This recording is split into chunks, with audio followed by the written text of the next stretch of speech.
नमस्कार दोस्तों, आप सभी का स्वागत है हमारी YouTube channel let's start to learn में। दोस्तों, इस वीडियो में हम बात करेंगे आरएसएसएमबी एलडीसी के लिए जो जनरल साइंस का जितना भी सिलेबस है दोस्तों, तो उस सिलेबस में से हम आज जो नेक्स्ट टॉपिक करेंगे दोस्तों वह है ऑक्सीकरण व अपचयन अभिक्रिया, जो कि वीडियो का पार्ट सेकंड है। और वीडियो का पार्ट फर्स्ट के अंदर हमने बात की थी भौतिक व रासायनिक परिवर्तन के बारे में। दोस्तों, इस यूट्यूब चैनल के ऊपर आपको डेली 1 वीडियो आपको मिलेगा और अभी तक आपने हमारे चैनल को सब्सक्राइब नहीं किया तो कृपया सब्सक्राइब कर लें। तो चलिए शुरू करते हैं दोस्तों। ऑक्सीकरण व अपचयन अभिक्रिया के अंदर हम सबसे पहले बात करेंगे ऑक्सीकरण अभिक्रिया यानी कि ऑक्सीडेशन रिएक्शन। दोस्तों, ऑक्सीडेशन रिएक्शन को पहचानने के लिए आपको 3 बातों का खासकर ध्यान रखना है। सबसे पहला पॉइंट है इलेक्ट्रॉन का त्याग। ऑक्सीकरण अभिक्रिया यानी कि ऑक्सीडेशन रिएक्शन के अंदर इलेक्ट्रॉन का त्याग होता है या फिर कह सकते हैं इलेक्ट्रॉन मुक्त होते हैं। और सेकंड बात है दोस्तों, ऑक्सीकरण अभिक्रिया के अंदर ऑक्सीजन से सहयोग होता है। और थर्ड पॉइंट है दोस्तों, ऑक्सीकरण अभिक्रिया के अंदर हाइड्रोजन की कमी होती है। तो ये 3 पॉइंट आपको ध्यान रखनी है जिससे आप पहचान सकते हैं ये ऑक्सीकरण अभिक्रिया है या नहीं है। तो दोस्तों, ऑक्सीकरण अभिक्रिया को एक ट्रिक के माध्यम से याद रखेंगे। ट्रिक है OL। O4 होता है ऑक्सीडेशन इज, L4 होता है लॉस ऑफ इलेक्ट्रॉन। तो आपको ध्यान रखना है oxidation is loss of electron. तो दोस्तों, एक उदाहरण लेते हैं। उदाहरण के लिए हमारे पास एक सोडियम आयन है। तो सोडियम जो आयन है दोस्तों, ये एक धातु है। ये धातु है यानी कि मेटल है। और मेटल का एक गुण होता है दोस्तों, मेटल इलेक्ट्रॉन को त्याग करती है। तो इलेक्ट्रॉन का त्याग यहाँ पर हो रहा है। तो एक रिएक्शन हुई दोस्तों, सोडियम आयन ने इलेक्ट्रॉन का त्याग किया। तो यहाँ पर इलेक्ट्रॉन का त्याग हुआ दोस्तों। और इलेक्ट्रॉन त्यागने से क्या हुआ, जो सोडियम आयन है उसके ऊपर धनावेश आ गया। तो ये जो रिएक्शन हुई, इस रिएक्शन को कह सकते हैं ऑक्सीकरण अभिक्रिया। क्योंकि इसके अंदर इलेक्ट्रॉन का त्याग हुआ, इसलिए इस अभिक्रिया को कहेंगे ऑक्सीकरण अभिक्रिया।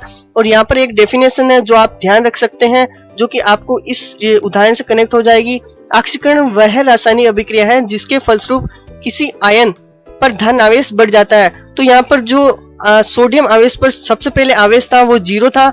और इलेक्ट्रॉन त्यागने के बाद में यहाँ पर एक धन आवेश आ गया यानी कि +1 एक आवेश आ गया। और ऋण आवेश कम हो जाता है और यहाँ पर एक ऋण आवेश कम हो गया यानी कि एक इलेक्ट्रॉन त्याग दिया सोडियम आयन ने। तो इसी अभिक्रिया को कहा जाता है दोस्तों ऑक्सीकरण अभिक्रिया। ऑक्सीकरण अभिक्रिया का सेकंड एग्जांपल है 2Mg+O2 यानी कि Mg धातु का ऑक्सीजन से सहयोग हुआ और सहयोग होने से बना 2MgO यानी कि यहाँ पर ऑक्सीजन से सहयोग हो रहा है। तो आप कह सकते हैं यहाँ पर ऑक्सीकरण अभिक्रिया हुई है। दोस्तों, अब बात करते हैं अपचयन अभिक्रिया के बारे में यानी कि रिडक्शन रिएक्शन के बारे में। दोस्तों, अपचयन अभिक्रिया को समझने के लिए आपको 3 बातों का आपको ध्यान रखना है। अपचयन अभिक्रिया के अंदर इलेक्ट्रॉन का ग्रहण होता है और अपचयन अभिक्रिया के अंदर ऑक्सीजन का त्याग होता है। और थर्ड बात है अपचयन अभिक्रिया के अंदर हाइड्रोजन का ग्रहण होता है। दोस्तों, अपचयन अभिक्रियाओं को शॉर्टली आपको याद रखने के लिए ट्रिक के माध्यम से आप याद रख सकते हैं reduction is gain of electron यानी कि आप याद रख सकते हैं reduction is gain of electron. दोस्तों, अपचयन अभिक्रिया को समझने के लिए हम एक एग्जांपल लेते हैं। तो एग्जांपल के लिए दोस्तों हमारे पास एक क्लोरीन आयन है। तो क्लोरीन आयन एक अधातु होता है और इसके ऊपर आवेश है दोस्तों 0।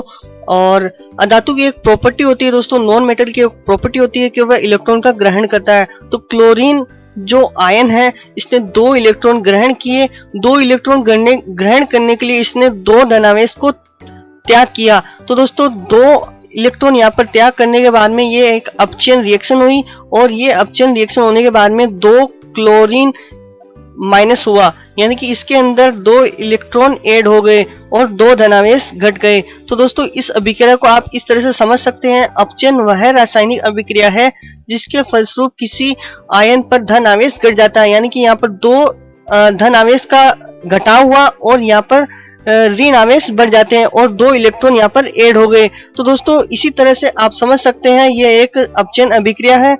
दोस्तों, अपचयन अभिक्रिया का सेकंड एग्जांपल है, यहाँ पर हमारे पास क्लोरीन है। क्लोरीन की अभिक्रिया दोस्तों हाइड्रोजन सल्फाइड से की यानी कि यहाँ पर हाइड्रोजन से सहयोग हो रहा है, इसलिए ये अपचयन अभिक्रिया हुई और बना 2HCl+ एक सल्फर का अणु। तो दोस्तों, आप कह सकते हैं यहाँ पर हाइड्रोजन से सहयोग हो रहा है, हाइड्रोजन सल्फाइड से सहयोग हो रहा है। तो इसी वजह से दोस्तों ये एक अपचयन अभिक्रिया है।